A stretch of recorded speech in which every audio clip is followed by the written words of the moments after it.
What's good, YouTube? Cardfight King here. AQUA Life Baby, you already know. And finally, the moment you guys have been waiting for has arrived. I can finally bring you guys all this new AQUA Life that we have just received in the newest set, the Aqua Force Clan Booster, Commander of the Incessant Waves. Guys, I can't tell you how excited I am and so happy to bring you guys all this new AQUA Life content I have planned for you. So, how this is going to work out, guys. I will be doing a series of deck profiles featuring the various decks that got a much needed improvement, upgrade, and just the life breathed right back into them through our newest Aqua Force Clan Booster set that we just got. And to kickstart this year's deck profiles, we have good old Maelstrom here to start us off. Now, as a disclaimer, guys, with this set, as you guys know, it is an upgrade set. It upgrades a lot of the older Aqua Force decks that were, a bit outdated for the format, and some that were just completely outdated for many formats. And so they've gone through a bit of a 180 and change in terms of deck build with their new cards, strategy, play style, and whatnot. So this is kind of a refresh, a fresh start with Aqua Force again for me. And as you guys know, this week has been very hectic. Past week after the half case, school, internships, work, things like that have just taken up my time. So I haven't had the time to heavily play test a lot of the decks. I haven't gotten any tournaments under my belt with this new stuff yet. So these are just going to be my first initial builds for all these new decks, and everything is heavily subjected to change. As you guys know, Rome wasn't built in a day, and neither is my decks. And I will always continue to upgrade and improve all of these decks to the best of my ability through heavy play testing and getting more tournament experience in with these decks. So once I get those in, you guys are damn sure going to get an update to these decks. I can promise you that. So again, these are just my initial decks, guys. With the bit of play testing and experiences that I have gone through since I've received the support. Once I get more experience in tournaments and play testing, you guys can definitely expect a lot of upgrades for these decks. So, what are we waiting for? Let's get started. Alright guys, so starter is still going to be Officer Cadet Mario's. Oh, how do you like my new sleeves? Starter is Officer Cadet Mario's. If he hits on the third battle of the turn or more when he boosts a Vanguard, you get to look at the top 5 cards of your deck, search out a Maelstrom card. Now, he's to me still the best starter. I know some people run Andre, but he's to me the best starter because he combos with Maelstrom very, very, very well. If Maelstrom hits, he gets to search out a Maelstrom. This guy gets to search out a Maelstrom through the top 5. You have the potential to go +2 to your hand. You have the potential to clean your deck out of 2 grade 3s, searching out Maelstrom, setting up break ride turns, setting up stride fodder, setting up rear guards and things like that. Very, very good combination. The triggers are the same as last time: 4 heal and 6 crit and 6 draw. Again, guys, to me right now, Maelstrom has the weakest ability to recover from field destruction.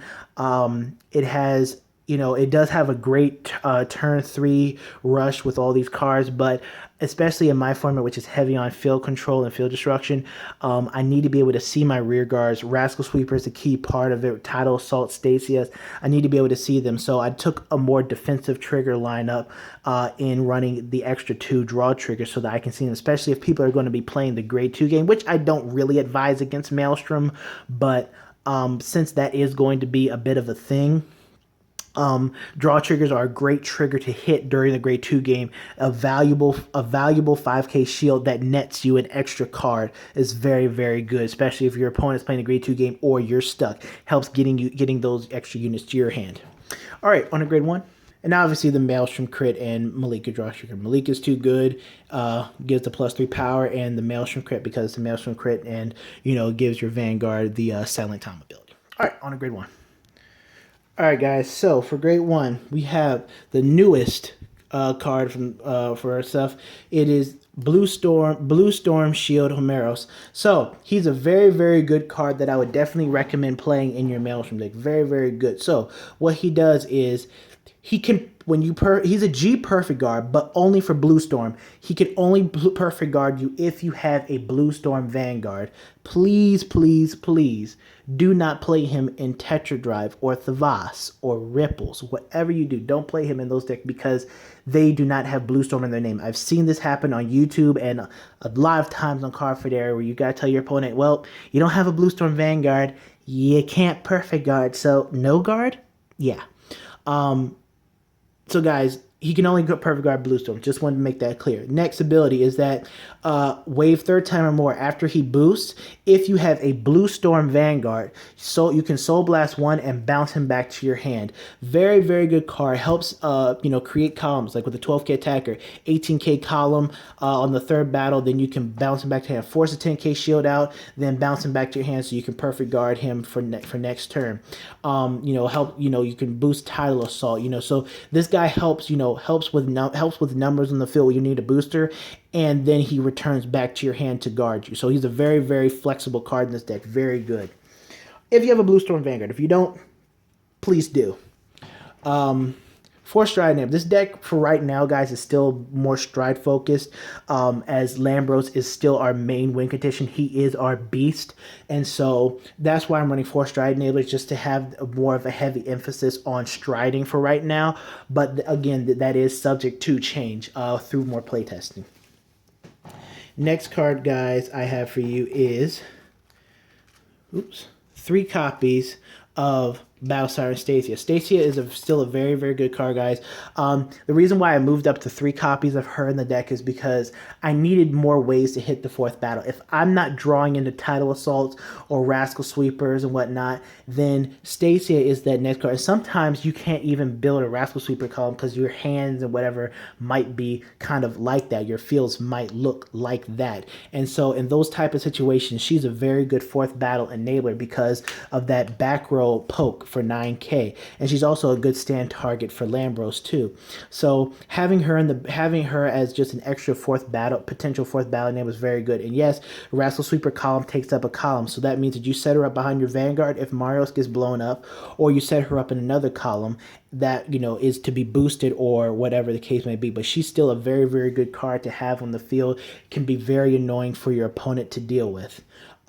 So again, guys, I run her because, again, my meta is heavy on field destruction and control, and she is a great out, especially in the Link Joker matchup. If you're able to make a column with Tidal Assault or Rascal Sweeper, and then you have her behind your Vanguard because this one's locked out, she helps enable that 4th battle so that you can get your Lambros plays off or your Break Ride, whichever the case may be.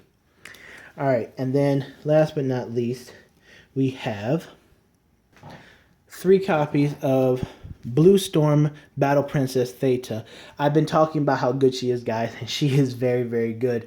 So she's pretty simple. So as long as you have a Maelstrom Vanguard, she's a 9k attacker.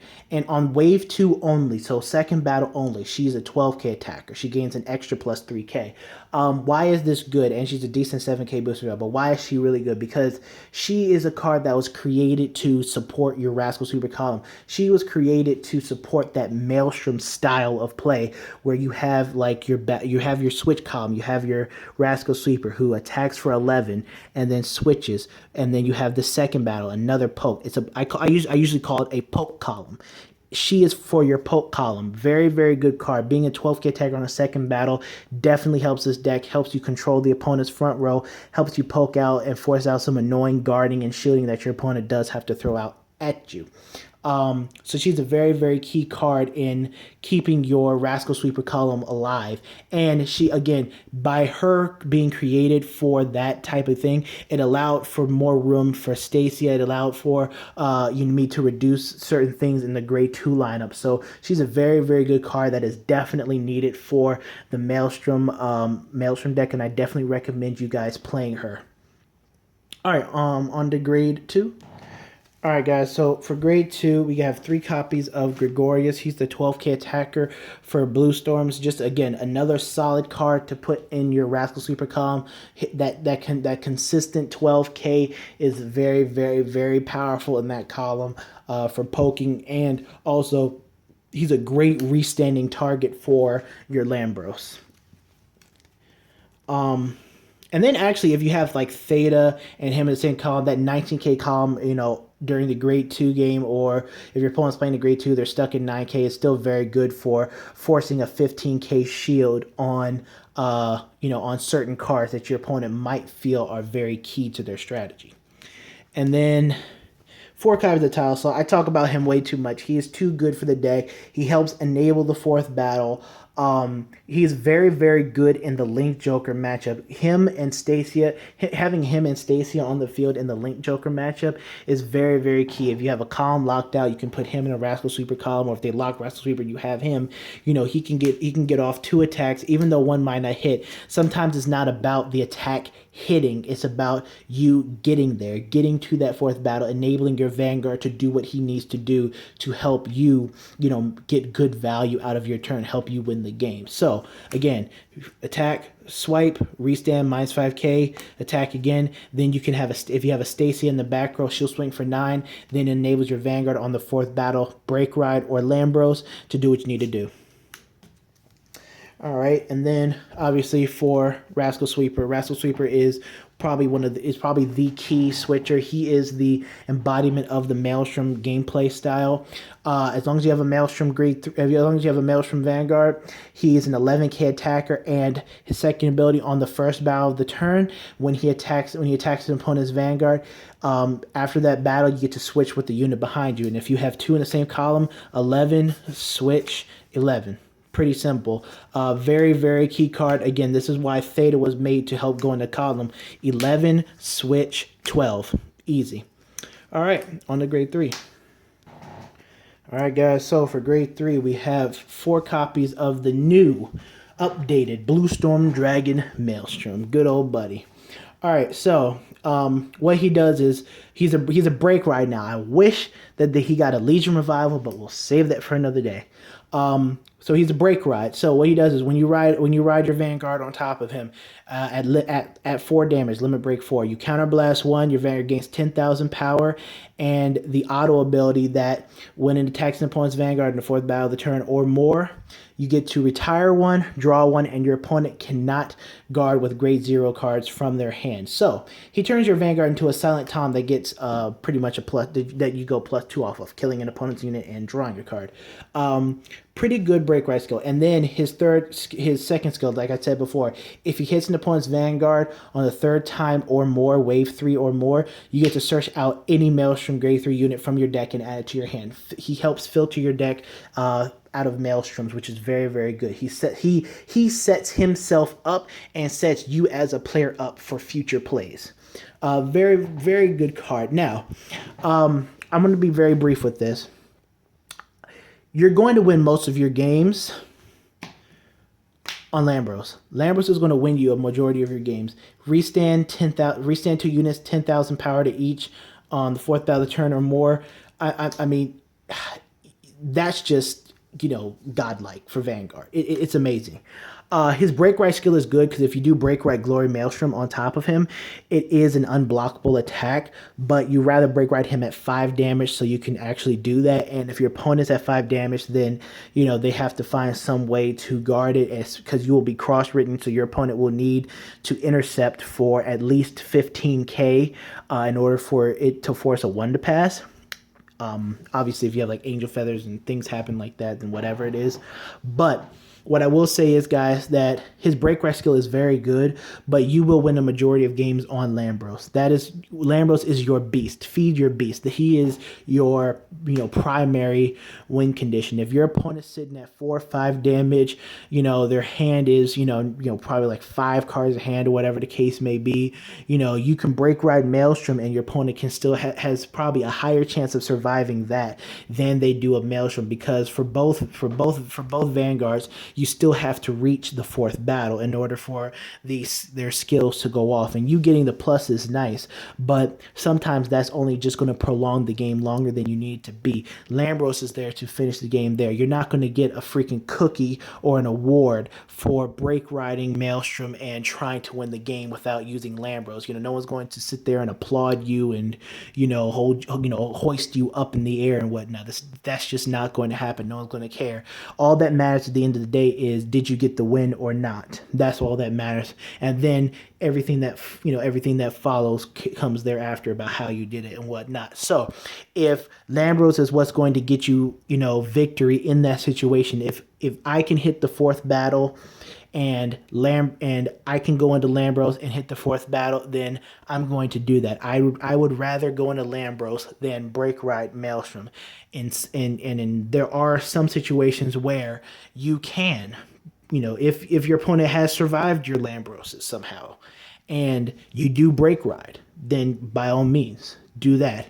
But for me, guys, when it gets late in the game like that, I'd rather go into Lambros. Now, his break ride skill is good. If you're pushed to 4 damage and you're on Maelstrom and your opponent's not in the damage range where you can Lambros, pretty safely, like if they're at 2 damage with a pretty sizable hand here, there, whatever, go ahead, break ride, get your cross ride off and, go do that. Sometimes I'll just ride my other grade 3s over Maelstrom just to get that cross ride bonus, if I need to play a little bit more defensive. So that's really good because he sets you up for if you need to ride over him for defensive plays. But at the end of the day, guys, when it comes down to his break ride skill for game or Lambros, you're going to mostly go into Lambros for that win. Now, on to the other cards, because like I said, you don't always have to break ride. You don't always have to break ride. 3, Maelstrom Reverse. The reason why I say you don't always have to break ride is because there will be games where you are pushed into a corner, and even though you can break ride essentially for whatever, you can break ride something like that, but there are those games where having that 13k base is more valuable than getting off his break ride skill because you still have your beast in Lambros to help you win the game. And that's why, and he's like I said, his second ability is very, very good because it sets you up for those type of situations where you might need to forego the break ride, cross ride, and get that nice 13k defense, because that 13k defense in a mirror match shuts down the entire Rascal Sweeper column. Your opponent, you unless they use a Malika skill, there's no way your opponent's going to hit you with that column. So Rascal Sweeper is going to swipe at you and not do anything. It's going to become pretty much just a fourth battle enabler. So Maelstrom Verse, again, I think he is the best Maelstrom. He has no downside. When he attacks on the 4th battle of the turn or more, at limit break 4, you counterblast 1, you lock you rest a standing Aqua Force unit and lock it, and he gains 5,000 extra crit. And if he hits, your opponent takes 2 damage because he gets 2 crit. If he doesn't hit, you get to draw 1 and retire 1. Still a very, very good card. And again, if you have Maelstrom in the soul, he's at a 13k base. And then we run 1 copy of Glory Maelstrom just for some variety. Like I say, guys, if you do break ride him at 5 and your opponent's at 5 and the conditions are right, you can win the game if you hit the 4th battle and things like that. If you're on him and you're pushed into a corner, then he's still good, because he doesn't require any number of battles. You can, counterblast 1 if you're in trouble, counterblast 1, have a glory scale, and hope to sack your opponent, or hope your opponent just can't guard it because they don't have the required required shielding that they need to guard him per his restriction. So still a good, still a decent card. I just run him for variety, and Maelstrom can search him out directly, so you can see him more often now. All right, and on to Stride.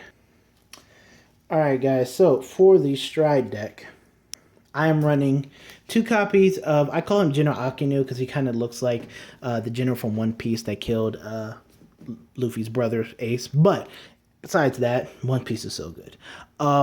So what he does, he's Marine General of the Heavenly Silk Air Style. Now what he does is, when on wave 3rd time or more, when he attacks an opponent's Vanguard, you counterblast 1 and blow up any unit on their field. So I'm running 2 copies of him. I'm running him over Tidal Bore because he just adds field control to Maelstrom. He adds guaranteed field control to Maelstrom, something that was, to me desperately needed, because Maelstrom, you waited too much into late game for that guaranteed field control. What he does is he brings the ability to knock out those judge battles, to knock out those Regalia starters, opposing Andres and Mitros and things like that. He gets rid of problematic cards in their opponent's back row that you can't reach, by normal means. So he is a very, very good card for the deck, and this deck doesn't do any counter blasting outside of your Maelstroms and this guy. So feel free to run him because he gets the job done. Title Board is still a pretty decent card, even though he is on hit, but I wanted to add in more field control to the Maelstrom deck. And then we have 2 copies of Commander Thavas. Yes, I have a playset. I'm so happy. But Commander Thavas, guys, I will do a video talking about how good he is, and I will recommend that you guys run at least 2 copies of him in every Aqua Force Stride deck. He is that good. But like I said, I'll talk more about him in another video. So what he does is you can stride him first. So when you stride on top of him, you can you just persona flip. You choose a unit. He has 5,000 power and the ability to attack from the back row. That's just his first ability. So if you stride on him first, you just flip one over, give a unit 5k, and they can attack from the back row. His GB3 ability is that on the 4th battle turn, when your unit attacks, you choose 3 of your opponent's rear guards. They choose 1 to retire. So you get the Thavas stride break skill at GB3. Now I will talk about him a lot more when I get to the Thavas deck profile or Thavas deck profile. But he is a very, very, very good card to run in this deck. Allows, Rascal Sweeper, you can keep Rascal Sweeper sitting in the back row and attack.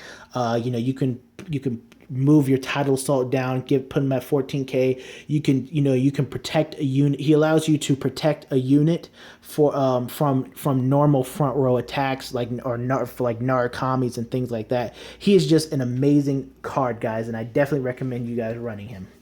And then this guy is your beast, Lambros.